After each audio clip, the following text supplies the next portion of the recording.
जय जिनेंद्र। जैन कहानियों में आज आप सुनेंगे एक रोचक कथा। महेंद्रपुर नाम का एक नगर, वहाँ के राजा का नाम था महेंद्र सिंह। उनके एक पुत्री थी जिसका नाम था अंजना।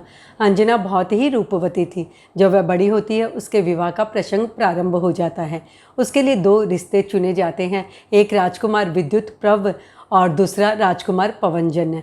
राजकुमार विद्युत पर्व चरम शरीरी था जिसका अवशेष आयुष्य था 18 वर्ष, और राजकुमार पवनजन्य दीर्घ आयुष्यधारी थे। विद्याधरी राजा प्रहलाद का पुत्र था राजकुमार पवनजन्य।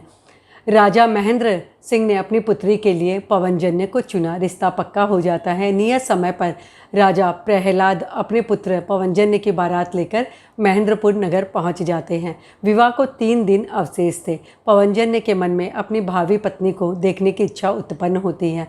अपने मित्र प्रहसित के साथ में वे अंजना के महलों में जाते हैं। दीवार की ओट में छुपकर पवनजन्य अपनी होने वाली पत्नी अंजना के रूप का अवलोकन करते हैं। उस वक्त अंजना अपनी सखियों के साथ बैठी थी। सभी उनके भावी वर की चर्चा कर रही थी। कुछ सखियां कह रही थी पवनजन्य अंजना के लिए अति उत्तम है, तो कुछ कह रही थी कि विद्युत पर्व उत्तम होते। अंजना के मुंह से उस वक्त सहसा निकलता है कि धन्य है विद्युत पर्व जिन्होंने काम भोगों का त्याग किया है और वो मोक्ष को वरण करने वाले हैं। यह सुनकर पवनजन्य के कानों में तीर की तरह यह बातें चुभती है और वे सोचते हैं अंजना हो न हो विद्युत पर्व पर आसक्त है और मुझसे विवाह कर रही है। वे उसी वक्त अंजना को त्यागने का निश्चय करते हैं, लेकिन दूसरे ही क्षण पवनजन्य के मन में आता है यदि अभी मैं त्याग करता हूँ तो मेरे पिता के वचन का भंग होगा और हमारे कुल का अपयश होगा। विवाह के बाद मैं उसे त्याग दूंगा। और ये सोचकर पवनजन्य विवाह कर लेते हैं अंजना से और विवाह के बाद में अपने नगर जाते हैं। अंजना को अपने महलों में रखा जाता है और उस महल में पवनजन्य प्रवेश भी नहीं करते हैं। अंजना जान नहीं पाती अपने पति की बेरुखी को, किस कारण पति ने उसका परित्याग किया है। बड़ी दुखी मना अंजना समय बिताने लगती है। करते करते 12 वर्ष का समय बीत जाता है। एक समय की बात है, लंकेश्वर रावण ने राजा प्रहलाद के पास संदेशा भेजा कि आपको वरुण से युद्ध करने जाना है। जब पवनजन्य को इस बात की जानकारी मिलती है तो पिता के स्थान पर युद्ध करने के लिए जाते हैं। जाते वक्त अपने माता पिता से आशीर्वाद लेते हैं पवनजन्य, और जब अंजना को इस बात की जानकारी मिलती है तो शकुन लेकर अपने पति के सामने जाती है, दही का कटोरा लेकर। लेकिन उस वक्त भी पवनजन्य ने अंजना को अनदेखा किया और चले जाते हैं अपनी विशाल सेना को लेकर युद्ध भूमि की ओर। रात्रि प्रवास होता है एक जंगल में। एक पेड़ के नीचे विश्राम करते हैं पवनजन्य। तनाव के कारण उनको नींद नहीं आई। रात के 1 प्रहर तक वे करवट बदलते रहे। उसी वक्त उस पेड़ के ऊपर एक चकवा और चकवी का जोड़ा आता है जो अलग अलग शाखाओं पर बैठता है। चकवी करुण क्रंदन करती है। ये शब्द पढ़ते हैं पवनजन्य के कानों में। सुनकर उनकी चिंतन धारा मोड़ लेती है और सोचने लगती हैं ये चकवी एक रात का वियोग अपने चकवे से सहन नहीं कर पा रही है, इतना क्रंदन कर रही है। हाय, मैंने ये क्या कर दिया अंजना के साथ में। मैंने तो 12 वर्षों तक अपने से उसे अलग रखा, उसका परित्याग किया। बहुत ही आत्मग्लानि होती है और जाते हैं पवनजन्य अपने मित्र प्रहसित के पास, अपनी मनोदशा बताते हैं। प्रहसित उन्हें आश्वस्त करते हैं और कहते हैं तुम्हें इसी वक्त अंजना से मिलने जाना चाहिए। अभी आकाश मार्ग से पवनजन्य जाते हैं अंजना के पास।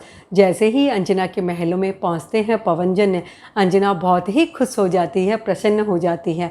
पूरी रात व्यतीत करते हैं दोनों एक साथ।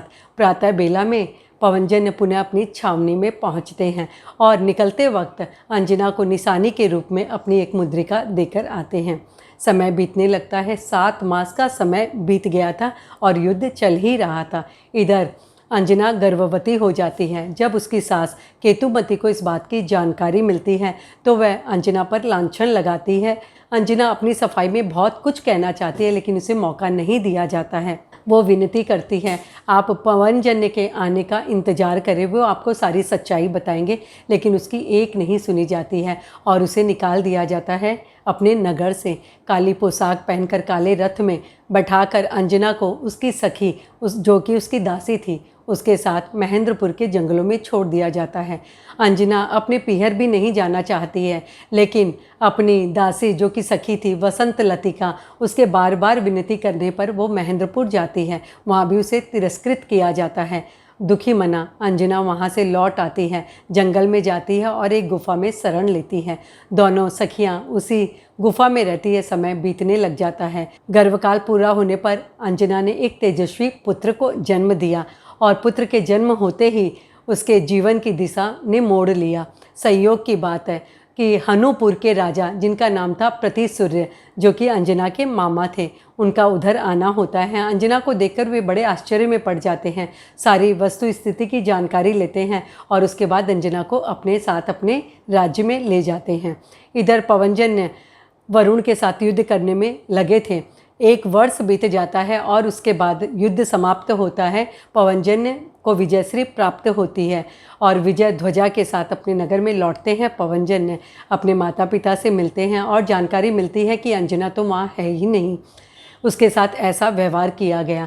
अभी तो बड़े दुखी हो जाते हैं पवनजन्य। उन्होंने आहार पानी का त्याग कर दिया और कहा, जब तक अंजना नहीं मिलेगी मैं पानी का एक बूंद भी अपने मुंह में नहीं रखूँगा। राजा प्रहलाद ने चारों दिशाओं में अपने सैनिकों को दौड़ा दिया अंजना की खोज में। समय बीतने लगता है और कुछ दिन बाद अंजना मिल जाती है हनुपुर के राजा प्रतिसूर्य यानी अपने मामा के घर पे। पवनजन्य जाते हैं अंजना को लेने के लिए, ससम्मान उसे अपने नगर में लेकर आते हैं।